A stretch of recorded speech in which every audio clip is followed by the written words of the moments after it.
आज की कहानी है तकदीर का खेल। बात बहुत पुरानी है। गुजरात के सूरत शहर में मनसुख लाल नाम के एक व्यापारी थे। इनका कीमती रत्न का कारोबार था। इनका कारोबार दुनिया के कई देशों में फैला हुआ था। पूरे सूरत शहर में इनका मान और सम्मान था। मनसुख लाल के दो बेटे थे जिनका नाम रामलाल और श्यामलाल था।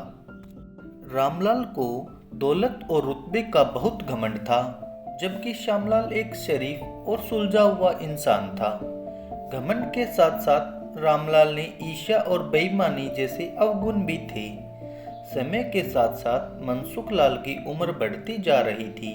ऐसे में इनके दोनों बेटों ने कारोबार में पिता का हाथ अधिक से अधिक बंटाना शुरू कर दिया था। कुछ समय पश्चात मनसुख लाल चल बसे और कारोबार का पूरा भार रामलाल और श्यामलाल के कंधों पर आ गया। बड़ा भाई होने के नाते रामलाल ने व्यापारिक फैसलों में अपनी मर्जी चलानी शुरू कर दी। रामलाल बेईमान और मक्कारी भरे फैसले लेने लगा। असली रत्न के नाम पर नकली रत्न का व्यापार करने लगा, जिसमें उनका मुनाफा बढ़ने लगा।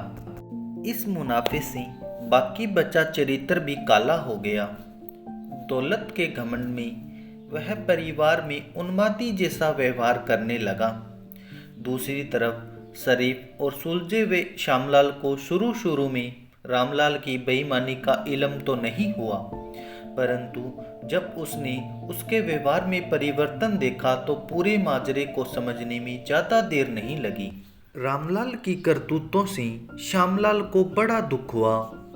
उसने रामलाल को समझाने और सही रास्ते पर लाने की कोशिश भी की, परंतु वह नाकाम रहा। उल्टे रामलाल श्यामलाल से खफा हो गया और व्यापार में बंटवारे का बहाना ढूंढने लगा। बंटवारे में भी उसने बेईमानी की साजिश रची, घर में कलह का माहौल पैदा किया। अंततः रामलाल अपनी साजिश में सफल रहा और श्यामलाल के हिस्से के व्यापार पर भी कब्जा कर बैठा। रामलाल के व्यवहार से दुखी होकर श्यामलाल ने शहर में दूसरी जगह पर ठिकाना बनाया और रतन के अपने व्यापार को नए सिरे से शुरू किया। ईमानदारी की नींव पर शुरू हुआ श्यामलाल का व्यापार जल्द ही चल निकला। एक तरफ जहां श्यामलाल की ख्याति देश और विदेश में बढ़ने लगी, वहीं दूसरी तरफ रामलाल की करतूतों की पोल खुलने लगी थी। नकली रत्न के व्यापार के कारण रत्न बाजार में रामलाल की साख को जोरदार धक्का लगा और उसके व्यापार का दायरा सिमटने लगा। अंततः नौबत यहाँ तक आ गई कि बाहर क्या अपने शहर का कोई व्यापारी रामलाल का नाम लेने से भी तौबा करने लगा। अब तो नौबत यहाँ तक आ गई कि रामलाल को धन के अभाव में अपना घर, दुकान, सामान तक बेचना पड़ रहा था।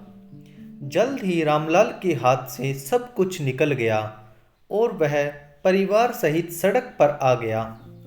अब तो रामलाल को अपने किए पर पछतावा हो रहा था, परंतु उसकी तकदीर ने जो खेल खेल दिया था, उससे आसानी से पीछे आना उसके लिए संभव नहीं था। दूसरी तरफ श्यामलाल की तकदीर का खेल था, जिसकी बदौलत वह रंक से राजा बन गया था। जब रामलाल की बदहाली की खबर श्यामलाल को लगी तो उससे बड़ा दुख हुआ। पुरानी बातों को भूलकर वह भागा भागा अपने बड़े भाई रामलाल के पास पहुंचा। रामलाल के लाख मना करने के बाद भी उसे परिवार सहित अपने पास ले आया। यह भी तकदीर का खेल था। जिस भाई के साथ रामलाल ने बदसलूकी कर उसे सड़क पर पहुंचा दिया था, वही भाई आज उसे सड़क से उठाकर अपने घर ले आया था।